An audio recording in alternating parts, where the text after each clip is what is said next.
Welcome back to the Get a Grip on Life podcast. Whew, it seems like I'm getting a lot of spiritual people out of they're coming into my life, and there has to be a reason for this. And in today's show, we have Lola Scarborough. And man, this is a long one. She's a yoga teacher, certified life coach, Ayurvedic nutritional coach, a herbalist, level 3 Reiki master, and a novice astrologer. She's also looking for her PhD in comparative religion.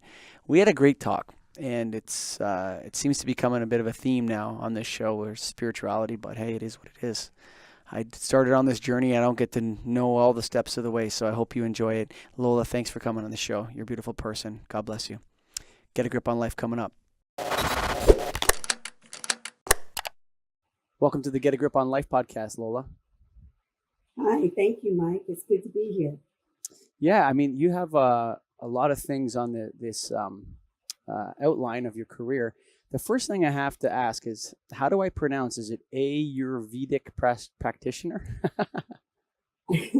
It's Ayurvedic practitioner. What is an Ayurvedic practitioner? I'm trained in working with people with lifestyle herbs in the tradition of Veda, which comes from India. So it's a whole different kind of system of healthcare. And what does it focus on? Is it holistic, or where is the focus in the locus of it? It is holistic. What you do is, like, so say someone comes into me and they're having a problem. The first thing we do is over all their lifestyle factors. What is their diet like? What medications are they taking? What is their emotional life like?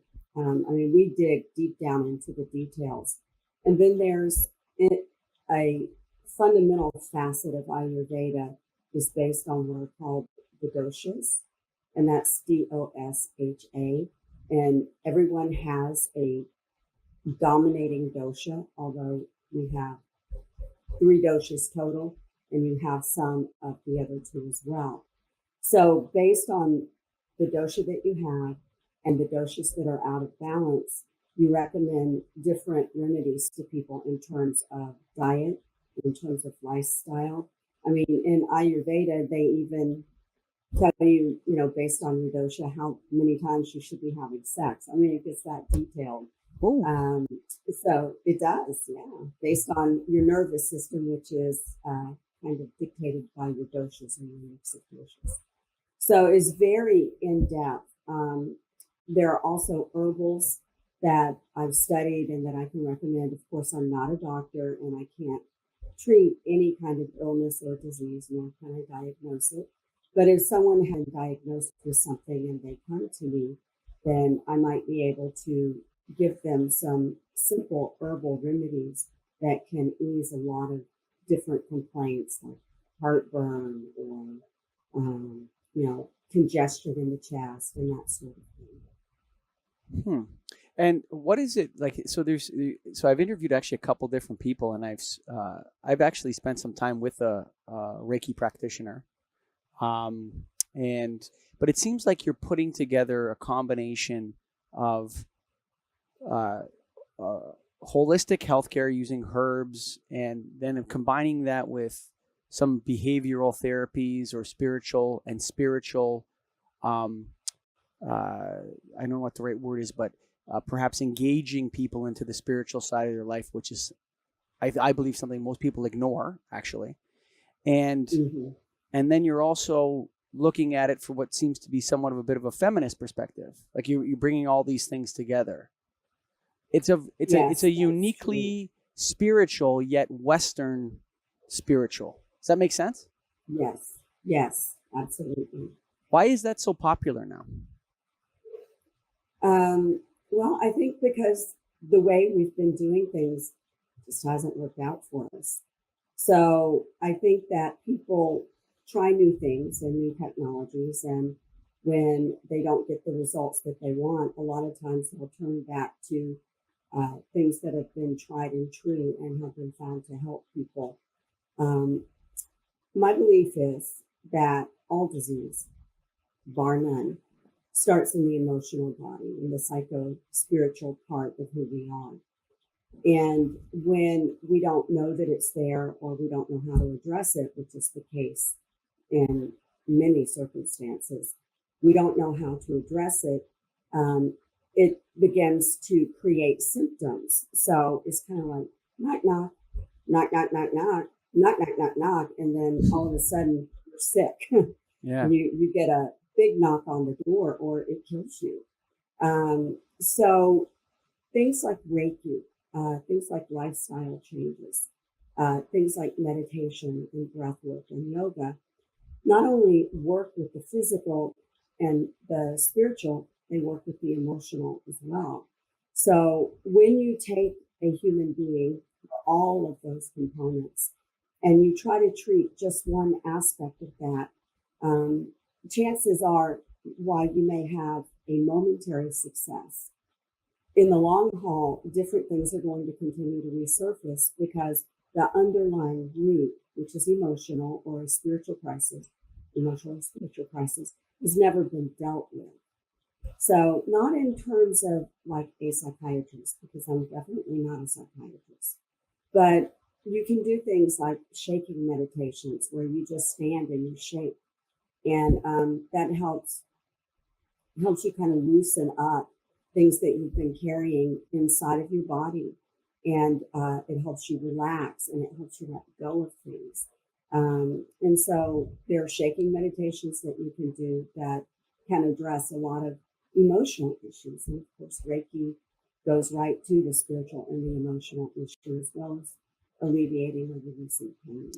I want to talk to you a little bit about Reiki, but before we get to that, because I've done 8 Reiki sessions with a lady named Alexandra McLeish Duders. That's a whole other. We're gonna have a talk about that, because I've really come to love Reiki.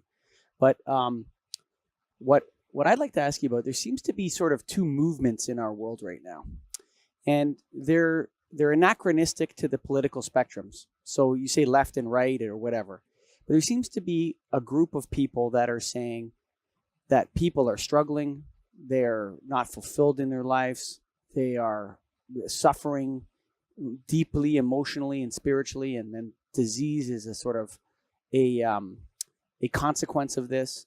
And then there's people like on the other side that are saying, no, this is the greatest time to ever be alive as a human. Are you kidding me?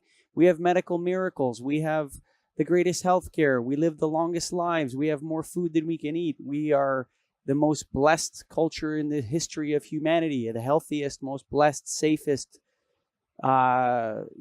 least, our lives are the least stressful of any lives in human history. And that's the problem. What is the problem? Like, do you fall into one of those 2 camps? Because it seems like there's people that just have this eerie feeling that everything's going wrong.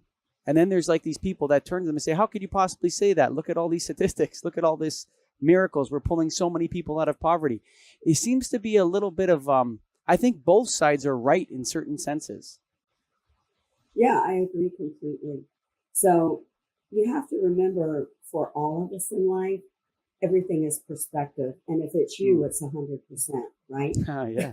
So if I'm happy and everything's great, and, for whatever reason, I was blessed with good genes, I just naturally have a good diet, shit rolls off my back like water off a duck.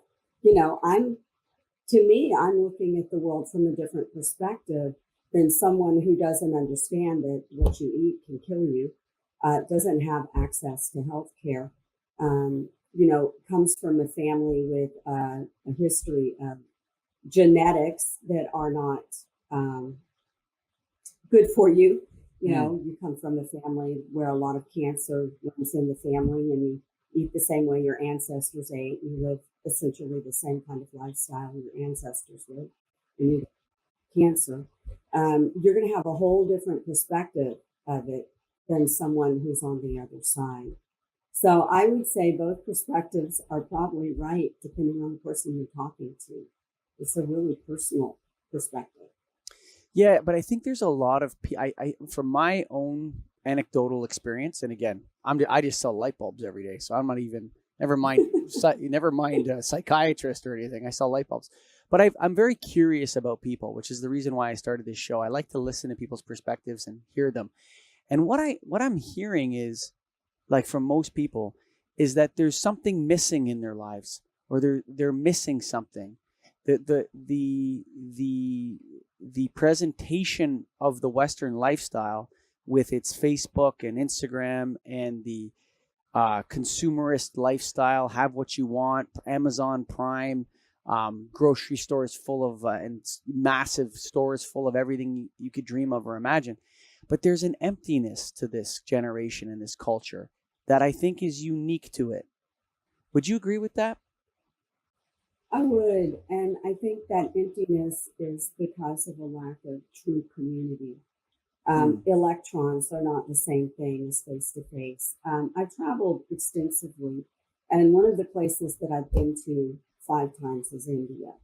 And as we know, India has a whole host of problems. There are a world of things there that that create great suffering for people. But underneath all of that, in India, there's also an air of celebration. They have festivals all the time. Their worship practices are very public. You can be in the street and people will start a festival.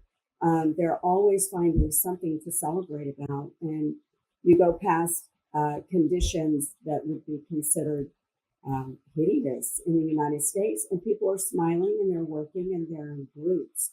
So I think one of the fundamental deficits that we have in our culture is it's cold and it's distant, and people remove themselves from each other.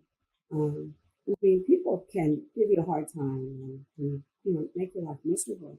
But the truth is, we need the group energy. We need the connection. We need the community in order to fully express ourselves as humans. That's my opinion. And my opinion is that's one of the things that is lacking in the Western culture. I mean, we don't dance. I mean, if you look at Africa, you look at India, you look around the world, people dance in groups and celebrate. And we're not a real celebratory culture. We go out, we get drunk, we fight, Yeah. we wake up in the morning and do it again. Well, it's There's a interesting lot that, of rage. you know what, Americans, what's interesting about Americans, this is not so true about Canadians. I was just in St. Louis, and I travel to the US probably 15 to 20 times a year for business. And I'm constantly getting in and out of Ubers and talking to people and all that sort of stuff. And one of the things that I noticed, and I was talking to an Uber driver about this, is how often Americans are living in a place they weren't born in.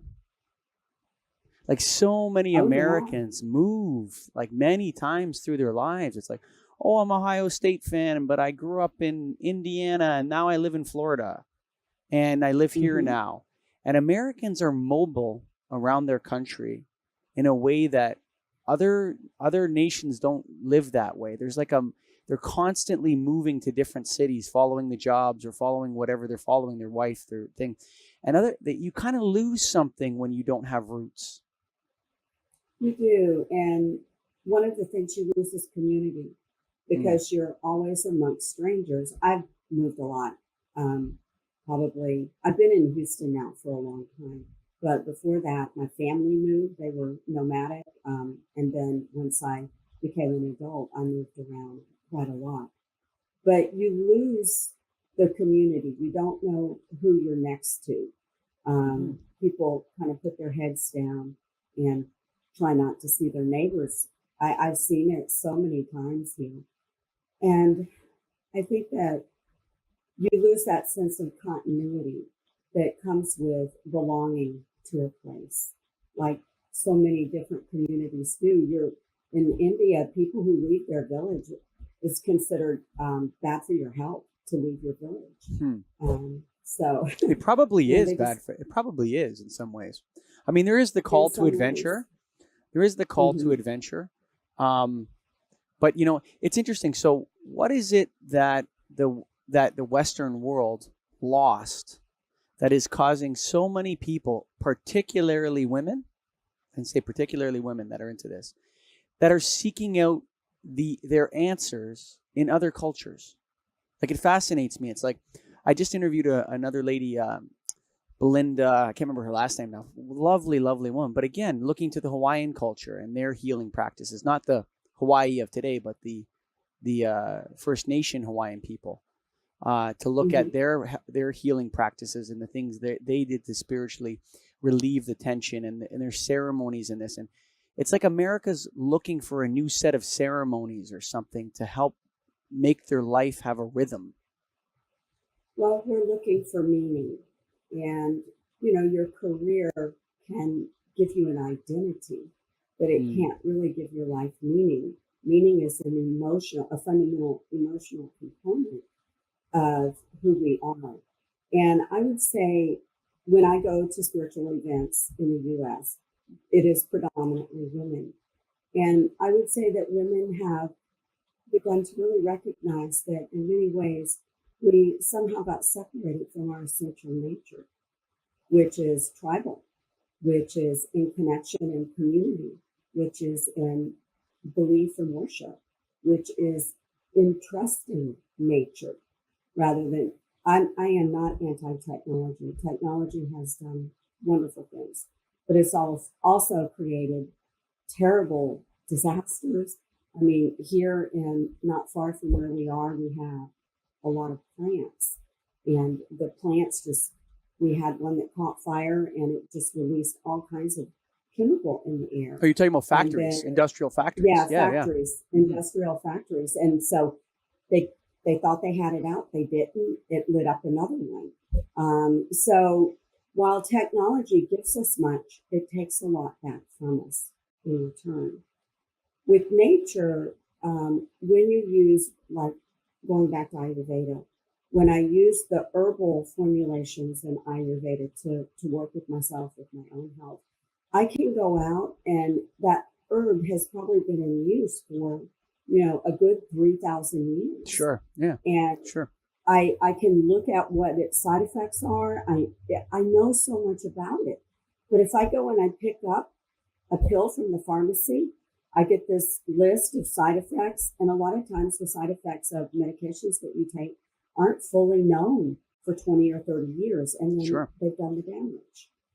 So I think we are looking, I wouldn't even say we're looking for something simpler. We're looking for something kinder. And more connected. I think this is just me just totally off the cuff here, but I've thought a lot. I've interviewed a lot of women on the show, and then I spoke to many women over the years, just because I'm interested in doing this, like just listening to people. And I think feminism as a cultural force made an error when I don't know if they overemphasized or the grass is greener on the other side. It seemed like a lot of women bought into the idea that having a career and working for a corporation and chasing the titles and the leadership within the corporate world of corporate America, corporate Canada, or whatever, somehow would solve the meaning gap for women. And I think it just pushed some women to more meaninglessness in a way. Like they hit 45, I hate to say that, I'm 41, but they hit a certain age and they're like, I just spent the last 20 years of my life working for XXX Limited. And, it actually wasn't that meaningful. It was a job. And I think that's there's a recovery from feminism where they're kind of pulling back from that, or maybe they're not. I just see that that's not so true. Like just because you have opportunities in the corporate world to advance, which is fantastic, and it should be that's the way it should be. It should be open to the person who's working the best at that job or whatever, and maybe there needs to be some barriers taken down here and there. But there's no additional meaning in that life. Do you understand what I mean? Other than perhaps the accumulation of wealth. Well, I was in the corporate world for a long time before I opened my yoga studio. So I worked in all kinds of different corporations from the time I was 17 until 15 years ago. And I think that one of the things that happened was when we moved into the workforce, in order to get ahead, we had to show that we could think like men and be like men. And that created a lot of confusion. So, I'm not saying that some of the tenets of the older versions of feminism couldn't have created some confusion as well. But I know from my own experience in the corporate world that if you try to talk to a man saying, okay, we need this and this and this, and you give a reason that doesn't agree with their worldview, they instantly cut you off like you're a stupid woman. So one of the things you have to do when you go into a corporation and you do want to get ahead, I mean, you're there 10 hours, 12 hours a day, just like everybody else. You want to get as much out of it as you can. You have to think like a man.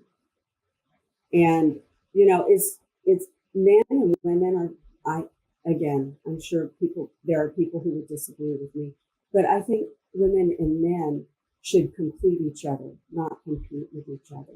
100%. 100% agree For with you. that, for that to happen, there has to be an acknowledgement that the way men think is different than the way women think. And the way women react is different than the way men react. I think I'm sorry, go ahead. No, you go ahead. You finish up. But I think that until we recognize that and we bring that into the workplace, we bring it into our worldview, it's going to be really hard to find any kind of balance. It's interesting because I've often kind of thought about it this way, that there's masculine and feminine, and then there's male and female. Okay. Mm-hmm. So women can embody masculine traits that are considered masculine, and men can embody traits that are considered feminine. But most men are more masculine than most women, and most women are more feminine than most men. So it's like, okay, so you want to deny that there's differences because there's a small portion on this side that kind of sits over on this side and whatever. At the end of the day, I agree with you. I think there's fundamental differences between men and women in the way they interact, with men, women with women, and then men and women together. Those are different interactions. Mm-hmm. And I also think that we need to stop seeing men and women. Somehow in the West, we've come to this conclusion that men and women are locked in this intractable battle with one another, where women are losing or men are losing, or one, like, I am not my gender, Right. I have 3 daughters and a son, and I have a wife, and I care immensely for them. And not because they're women, but differently because they're women. I care about my daughters in a uniquely different way than my son. It's a different relationship. And if somebody were to come along and say, well, you're a sexist or whatever, I think that it's a better way to look at it is, instead of being in competition with one another, there's some sort of bizarre gender competition, rather that this is a completing process, that men and women are meant to complete one another. Is such a wonderful perspective. Thank you for that, Lola. Mm-hmm. Oh, you're welcome.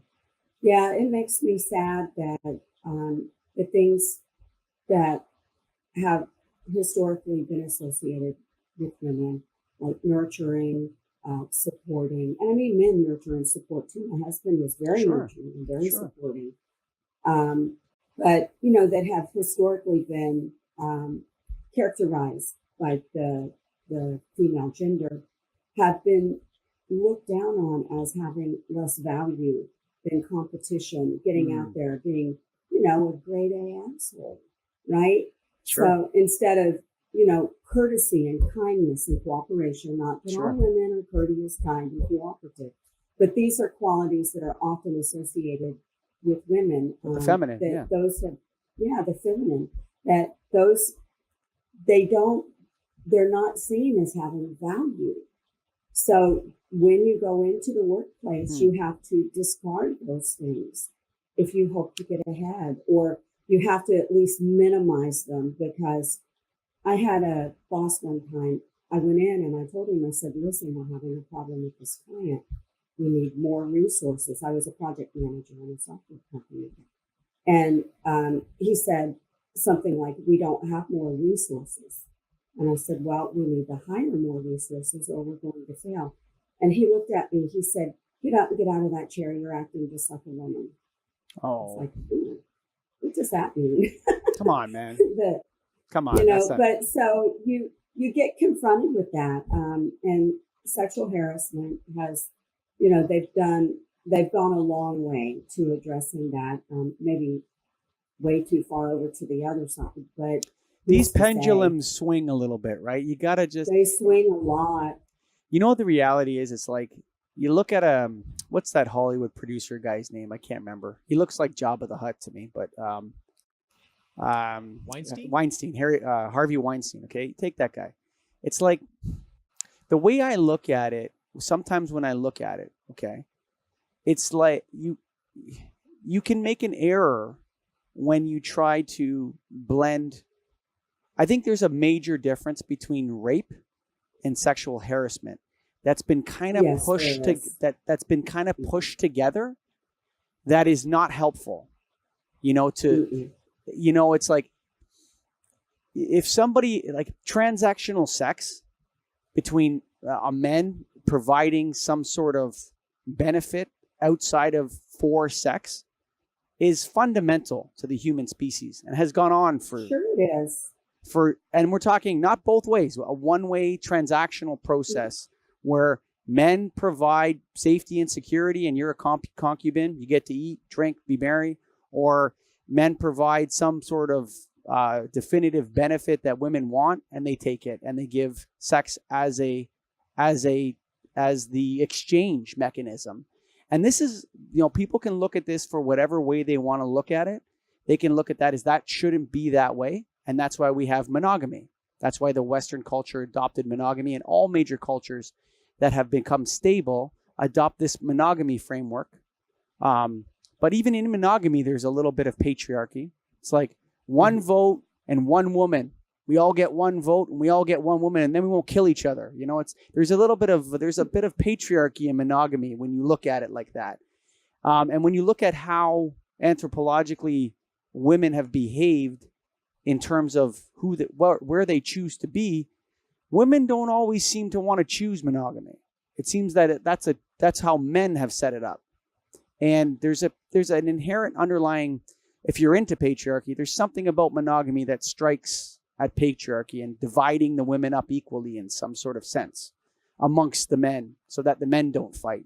But what was my point? I'm off topic here. Let me go back. But what I'm saying is that it's not helpful for women looking to get ahead in the world to yes, if sexual advances should be completely disallowed in the work atmosphere. Oh, but what if a lot of people meet their spouses in work, right? So you have this situation where there's and women and I'm going to generalize here, women want in a way to be pursued by men.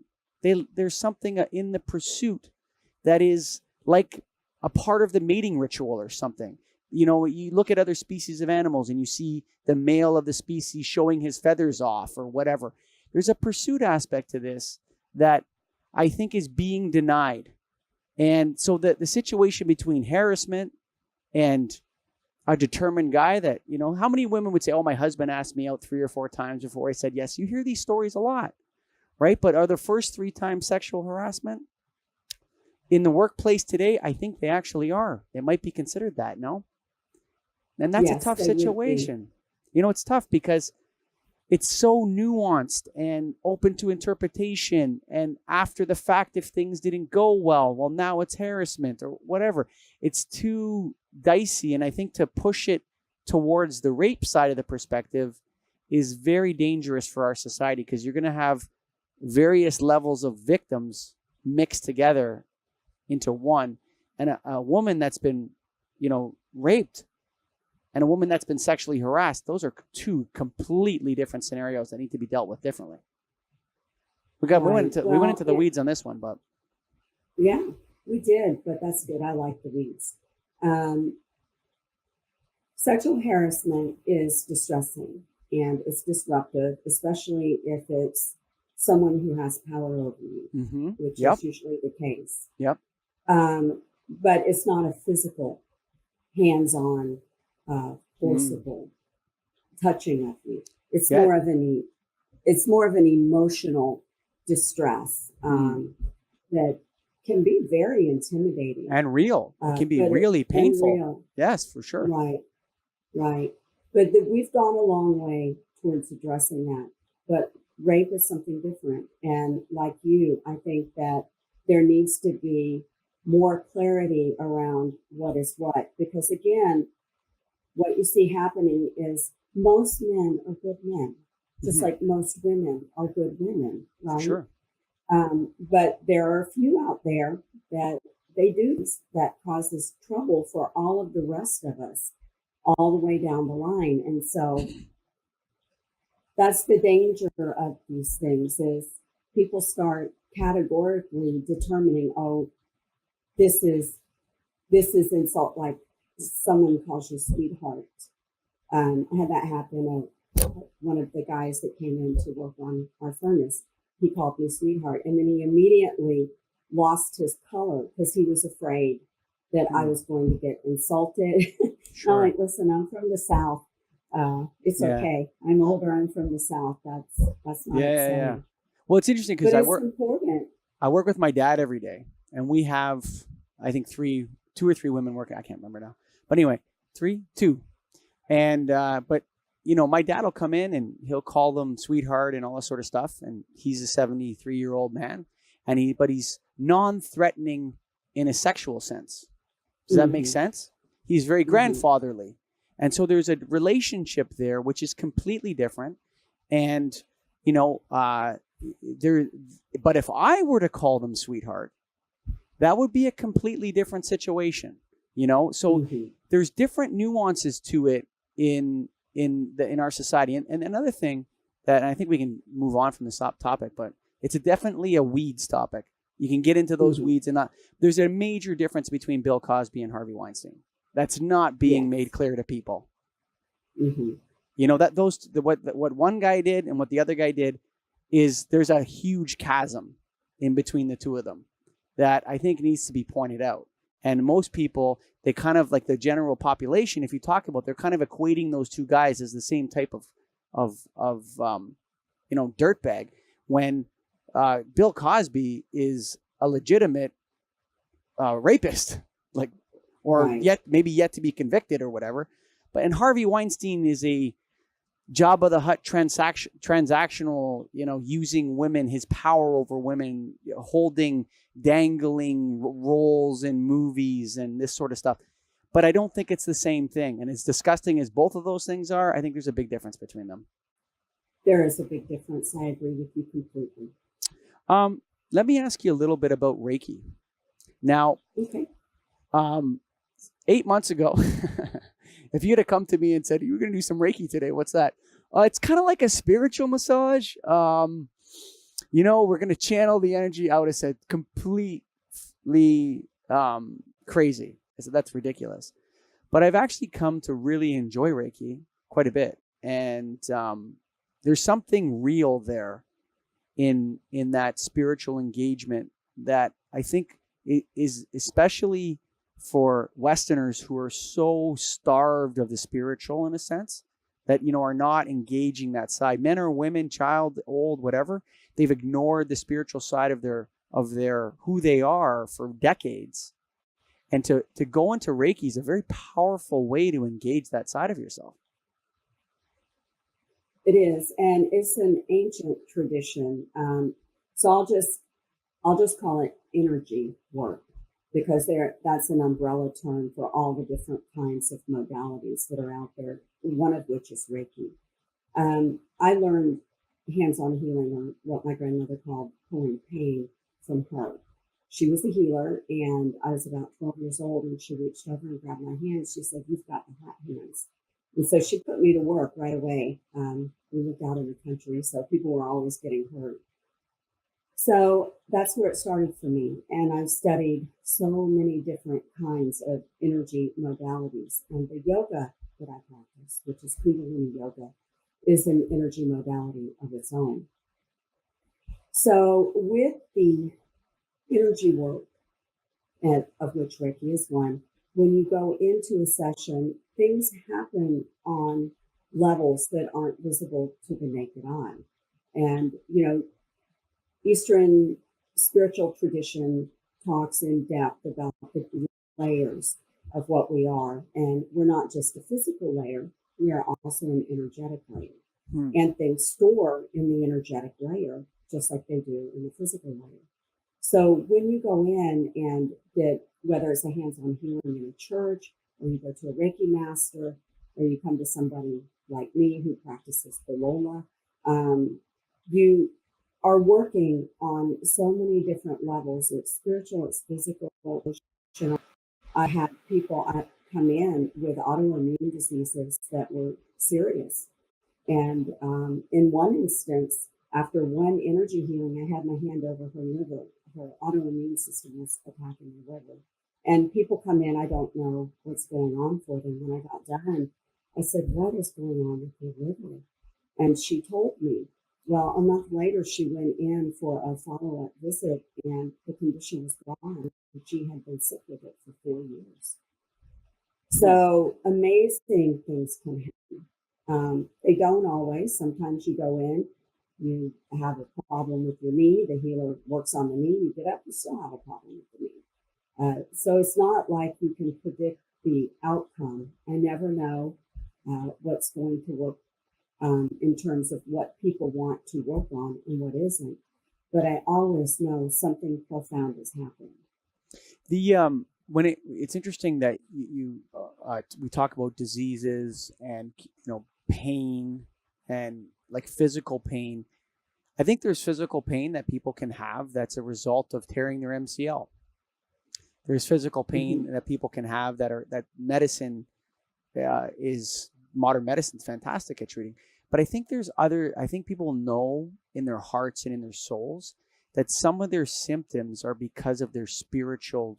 There's something spiritual going on in them and within them that they're not addressing.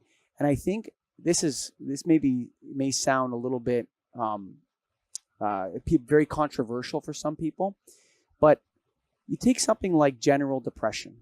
Okay, that's like you can be diagnosed with depression. What does that mean? That means that you feel tired, you don't feel like you have energy, you feel down, you don't feel like you want to get up. And there can be a host of reasons why somebody's depressed. But I think one of those reasons is that they know their life is going to be the same in the future as it is now. And right now, it's not very good. And so their body is telling them in some way to make a change that they're not making. And so they stay in that bad marriage. They stay in that bad relationship. They don't quit that job with that tyrannical boss or whatever it is because they're scared and they're fear.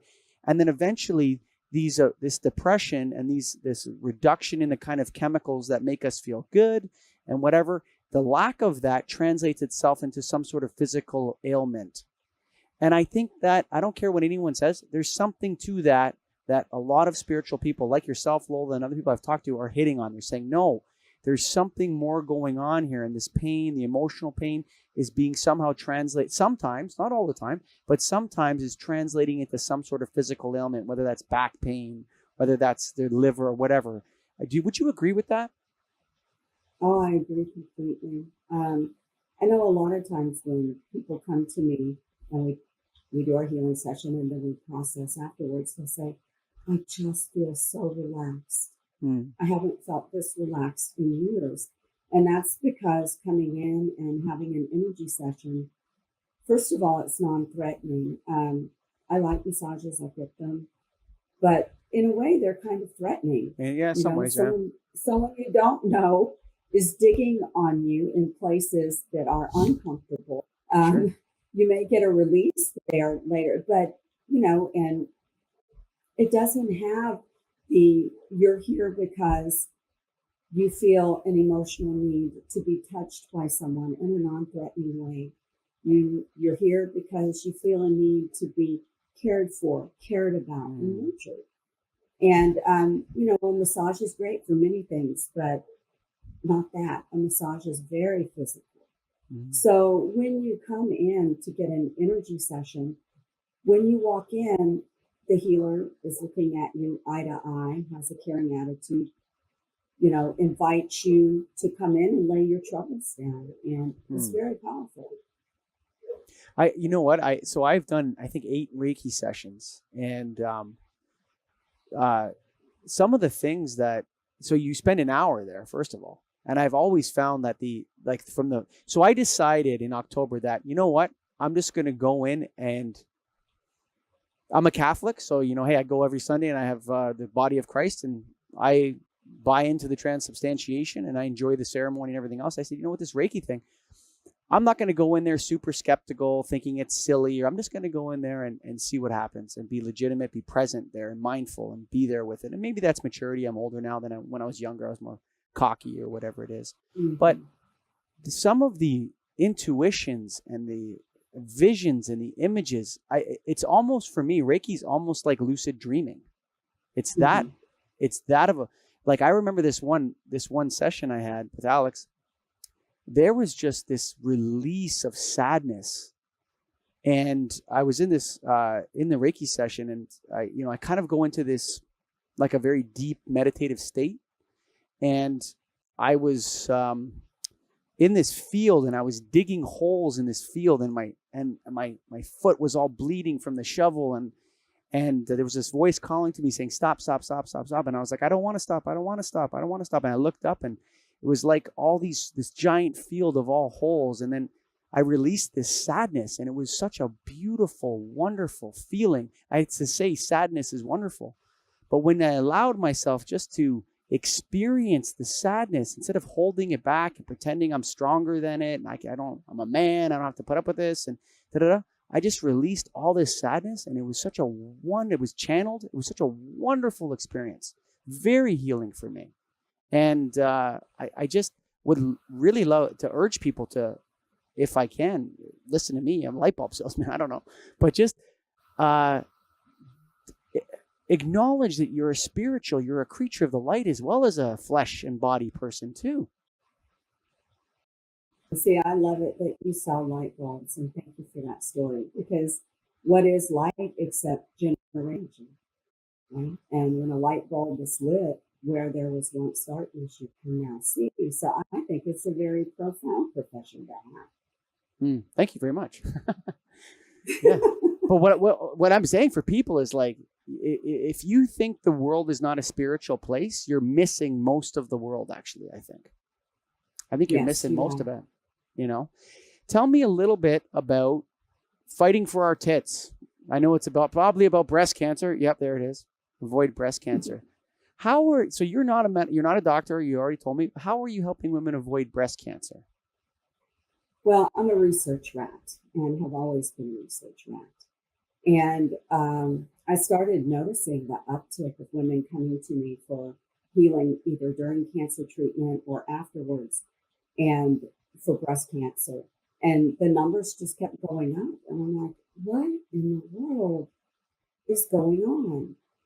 And so I started doing a lot of research on different factors that can, so to speak, throw the switch genetically to make the likelihood of cancer coming into your body stronger. So I spent years and years doing lots of research. And so the book that I wrote is very research-based. So I go through many different types of research with many different kinds of outcomes, and I share that information with women. And, a lot of it is just going back to being more natural, eating mostly plants, right? So eating mostly a vegetarian diet has been shown to have a strong influence on the development of breast cancer. Not drinking fluoridated water affects cancer of all kinds, and almost all civilized countries have fluoridated water, which is criminal. But so I talk about that. I talk about perfumes, which can mess with our hormones. Our entire endocrine system can be thrown off by the use of perfumes. And a lot of people don't know this. They don't think about it. We think that if it's out there, it's safe for us to use, and we don't understand fundamental disruptors to the endocrine system can have a huge impact on the development of cancers of all kinds. So the book is full of that sort of research. So you are what you eat. You are what you eat, and you are also what you wear, and you are also what you think. All of these things play into what happens to us. Self-talk is so important, man. Mm-hmm. The conversation you have in your own head people, I think people underestimate that they're actually, I don't know if control is the right word, but they're actually engaging those conversations in a sense. Mm-hmm. And I think it makes you sick if you're, you know, having constantly down on yourself and feeling awful all the time and being nervous. I think that definitely would affect your health for sure. Well, it does, because it affects the immune system and it affects the nervous system, as well as the digestive system. So it hits the three major systems. So stress is another one of those things. And again, stress is a word that has many different meanings depending on who you talk to. Like love. But so, yeah, like love. So I'm going to define what stress means to me. Stress means a continuing series of circumstances to which you're subjected, where your blood pressure rises, you feel in an alarm state, you know, so your fight or flight mechanism of the nervous system is always involved. And many people live like that in their jobs. I mean, you get in your car, you get on the freeway, your stress level goes up. You have to do it every day. Some people are driving for 4 hours a day.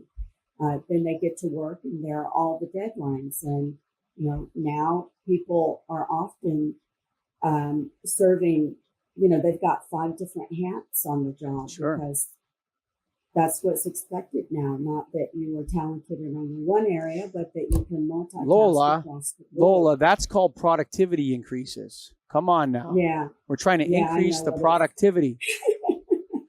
So, you know what's interesting to me? I heard that. I love your stress definition, but one thing that I think really sealed that, like that way of looking at it, that chronic feeling of fight or flight, somebody added something to it, that another F to that, which I felt really sealed it for me when they said freeze.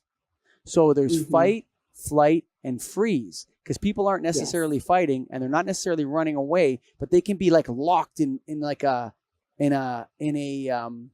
stress reaction where they're so nervous that they just their body is completely racked with the nervousness. And when they added that freezing to it, it's like, yeah, some people run, some people fight, but most people that are chronically stressed out are frozen in that spot, in a sense, with that stress. And I think it's a major health concern for people. You know what's interesting is that I always find when you know, you hear about a scientific discovery or something and they say, wow, you know what, it actually turns out that deja vu is a real human emotion and it happens, and this is the chemicals that are released when it happens, and wow, they've been able to see it on this fMRI scanner or whatever. I always find it interesting, because why would there not be chemical reactions?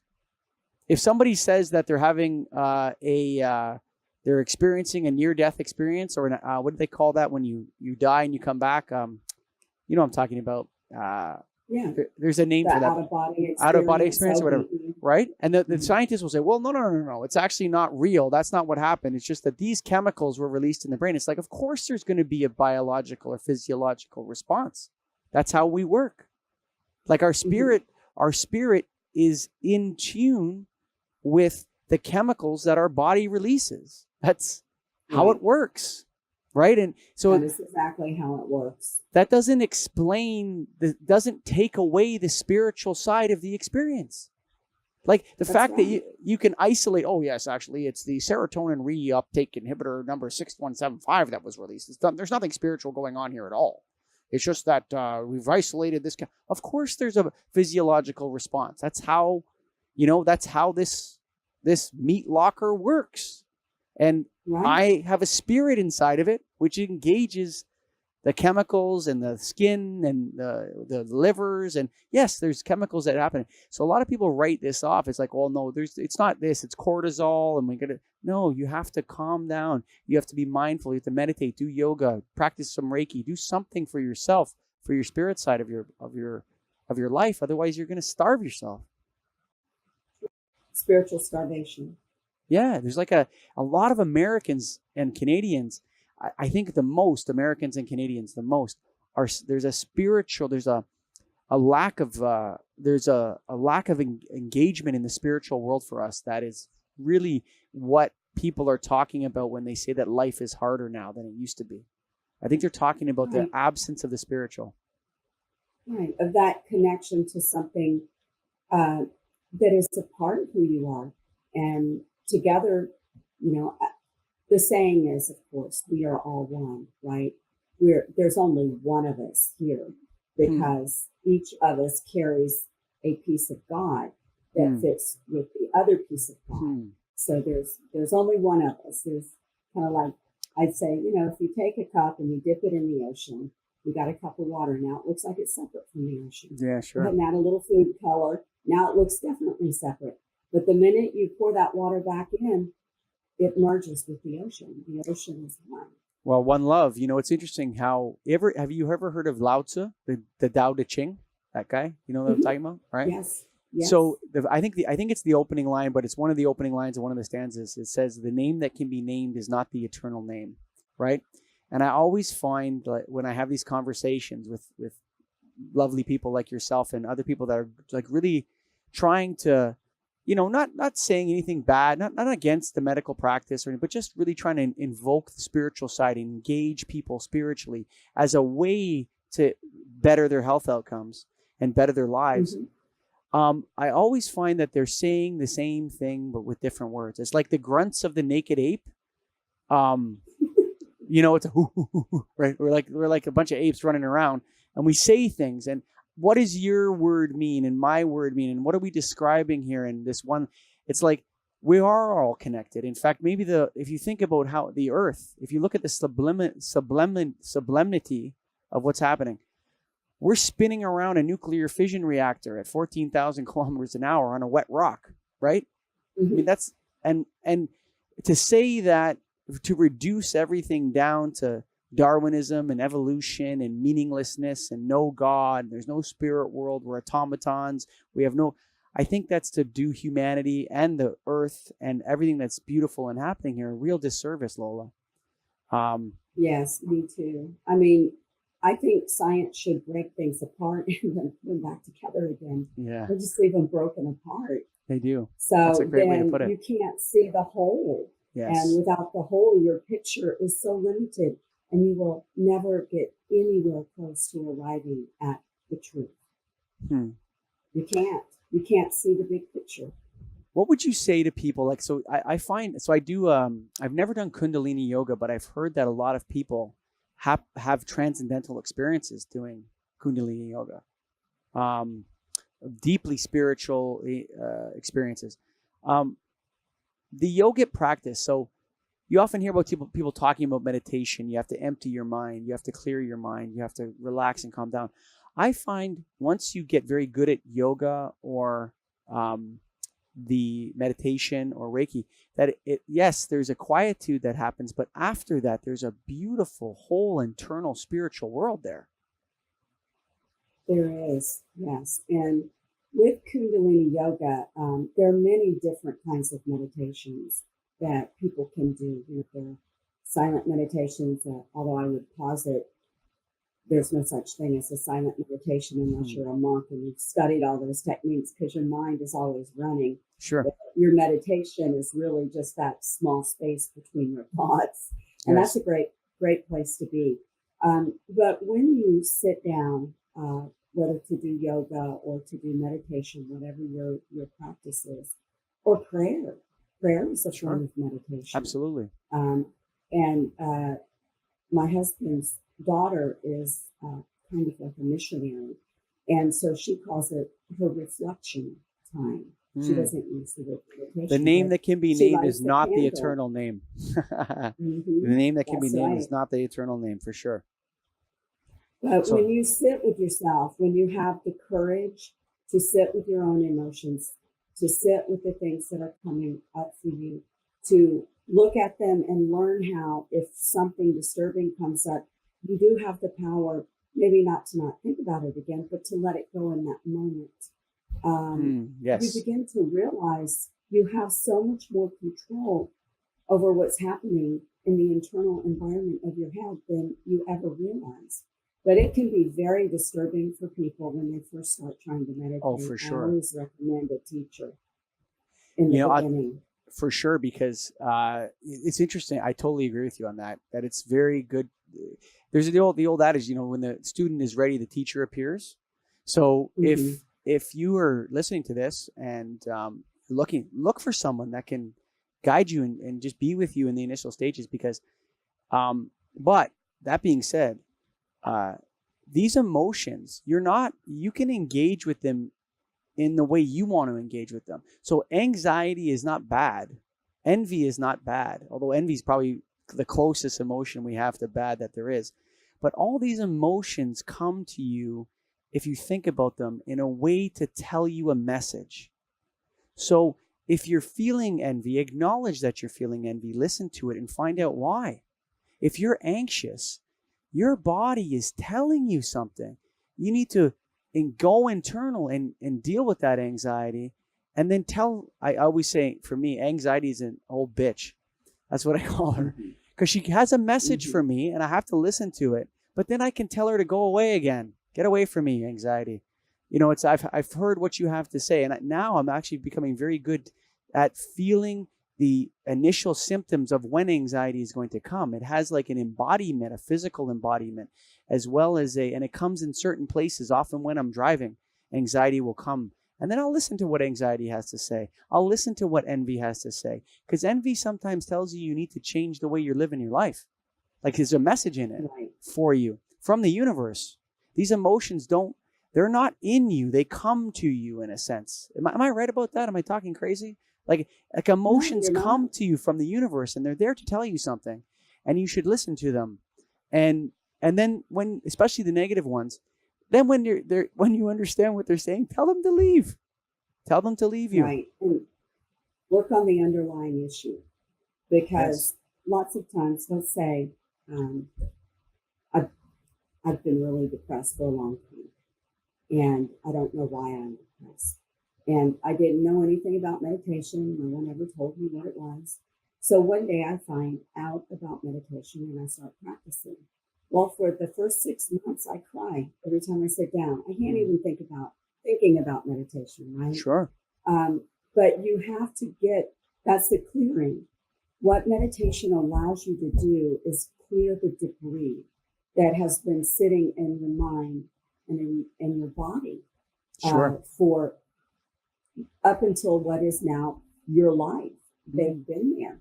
And not ever giving the voices in your head, the counsel is what I call it, the counsel in your head, not letting those voices speak means you have to kill a part of who you are. Our nature is dual. There is no positive without negative, and there is no negative without positive. We simply could not exist in time and space without the duality. So giving the last person I interviewed called it polarity. But again, the words polarity. Yeah. Basically the same idea that we live in a polarity, like between these two things, yin and yang and that sort of thing. Sorry, but I interrupted you. Keep going, please. No, that's okay. But the answers for who you are and what you need in your life are found in the middle, when both the negative and the positive aspects. And when I say negative, I don't mean bad. Sure. Negative is not necessarily bad, like you were saying. Envy is an emotion that tells you there's something about the way you're living that doesn't feel good to you, or you would not be envying somebody else something. Sure. Exactly. So in that way, it's a very positive indication in terms of, okay, I've got some work to do. Thank you. I appreciate you knocking on my door and letting me know. Now go away. Now go away. I'm going to work on this. Yeah, I'm going to take a look at it. The message has been received. My therapist. It has been received, and I'm going to work on this. Yes, but it's scary for a lot of people to sit down, and in the beginning, trying to meditate can be extremely intense on a personal level. So I would say start with 2 minutes. Start with 2 minutes. Start small and do it every day, though. That's the key. It's create a practice, right? It's like anything. It takes a while to get good at it. And meditate, I don't know if that's the right word. It takes a while. Like, so I've been a Catholic for 41 years, and it took me 40 and a half years to realize that the prayer, when I'm praying in the sense of the idea of it, is simply gratefulness for what is. Right. Rather than requesting. Yes. That's a plea. Yeah. It's just That's a plea. when you're praying, like, how do you know what you're supposed to have in the future? How dare you, in a sense? Like, just, if you read scriptures of any religion, well, you're actually looking at a PhD in comparative religion, which we didn't talk about yet.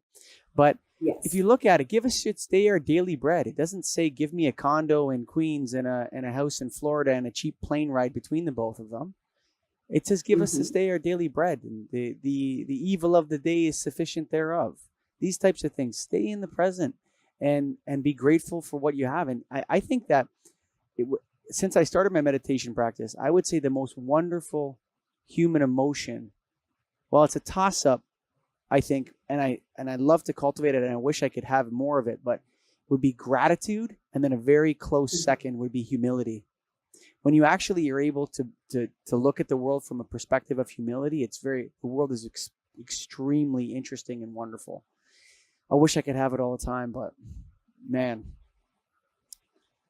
Tell me a little bit about the most amazing women, the world's most amazing women. Well, that is a book that is coming up. That Casey Armstrong, who for 10 years worked with Howard Stern, helping him produce his radio show, created and marketed a book called The World's Most Amazing People, which came out last year. Okay. This year, he is creating a book called The World's Most Amazing Women. And the reason he was interested in having me as one of his lead authors in it is because of my background, which is, it was very chaotic, abusive. There was all kinds of stress and trauma and suffering in it. And so my story interests him because I was able to come through it. And so that's why he's going to put me in as one of his most 9 amazing women, which I thought that's a huge compliment. Wow. In and of itself. So I was like very moved by his invitation. So that'll be coming out hopefully in December. Wow, December. And does it profile each of the biographies of the women?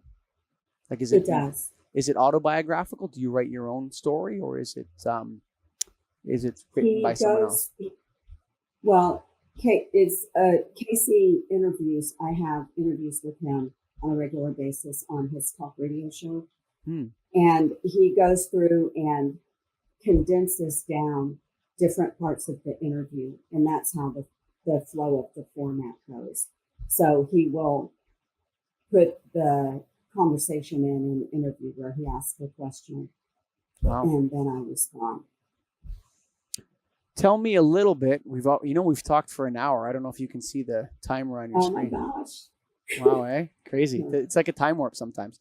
Tell me a little bit about comparative religion. I find that an interesting topic. What is your thesis in that, or what is it that you're looking to discover? Because when people are studying religion, and they're either interested in, as an atheist, in disproving religion, or they're interested in comparing the spirituality between the religions. Do you fall into one of those two camps? No, I'm just curious. I love exploring things. My mind is open to all of the different traditions. And as I tell people, I'm spiritual, I'm not religious. I don't affiliate with a particular, I was raised Church of Christ. That's my background. And my husband has a degree in theology and can quote the Bible like nobody's business. So we have some wonderful conversations where he shares lots with me, and we can compare the Eastern view of things with what's in the Bible and kind of what the Western view is. So that's fascinating. But so when you say Western view, are you talking about like Christendom versus the East? Like, are you looking at Western as a product of Christianity? Yes, as a product of Christianity. So it's very interesting because a lot, when you compare what are in the Vedic scriptures, which is the Hindu philosophy in the East, with what's in the Bible, there are so many similarities. And then when you look across the spiritual traditions, you see so many similarities that you can't see unless you look at them all. And to me, that's what lights me up. That really, at the core of it, there's one belief. When you boil it down to its essence, there's one belief. The name that can be named is not the eternal name. That's what right. It's and interesting. It's interesting how so I'm a Catholic. I'm always going to be a Catholic. That's just because I believe that it's a beautiful religion. I believe my religion 100%. But in the sense that I think religion is layered over our spirituality in a way. Like it's not the layer. There's a layer below it where all of the great sages and the great masters, or whatever the word is you want to call the people that are talking about this, they're all referring to the same idea, and they have different words for it in a sense. You know, and you read the Tao Te Ching. The Tao Te Ching really dovetails well with Christianity and Christian thought in many, many ways. You know, I don't know so much about Hinduism, you know, I don't know a lot about, I just what I've read, but I read it and you think to yourself, man, they're kind of talking about the same thing. That's the Holy Spirit, the Spiritus Sancti. That's the same thing that they're talking about when they're talking about the way to live. It's living within the Spirit. It's almost like if you get below the labels, you get below the label of it, and you get below the feelings of fear people have at losing something, they're all onto the same thing. There's only one essence. Yeah. There's only one essence. And we want to live in our essence. We want to live in our essence because we are a part of that one essence. And together, we comprise the whole. Be one. Wow. I think that we should probably call it at 1 hour and 6 minutes. We're good. Yes. Thank you so much. Lola Scarborough, thank you so much for coming on the show. Is there a website you want me to refer to? Where can people find your book? That kind of thing. My website is Yoga Lola, YOGALOLA, yogalola.com. And my book is on Amazon, and it's also on my author page, which is all one word, lolascarborough.com. And Amazon's the easiest place to get it. Probably. It's called Fighting For Our Tits. A woman's battle. And we're also going to, but there's a lot of men who care about those tits. Come on now. Come on. I can't believe I just said that. I didn't mean it that way. Everyone's going to take it the wrong way. I mean, I care about the women in my life more than women that are not related to them care about the women in my life. How's that? So, that's right. So, hey, God bless you, Lola, and thank you for coming on the show. And anybody that's interested in that, there'll be a link on the website, getagriponlife.com. There will link to her book on Amazon, to her website, and so you can find out more about her. Thanks for listening, and thanks for coming on the show, Lola Scarborough. Thank you. Bye-bye now. Lola Scarborough, thank you so much for coming on the show. If you're interested in Lola's stuff, her books, her website, it's all listed in the credits at the bottom of the website, so you can click on that, her book on Amazon, her websites, and so on. Lola, thank you for coming on the show. God bless you. It was a beautiful time. I know it seemed like 10 minutes, but it was 1 hour and whatever minutes, so thank you very much for coming on the show, and all of you out there, real grateful for you listening to this. God bless you. Bye for now.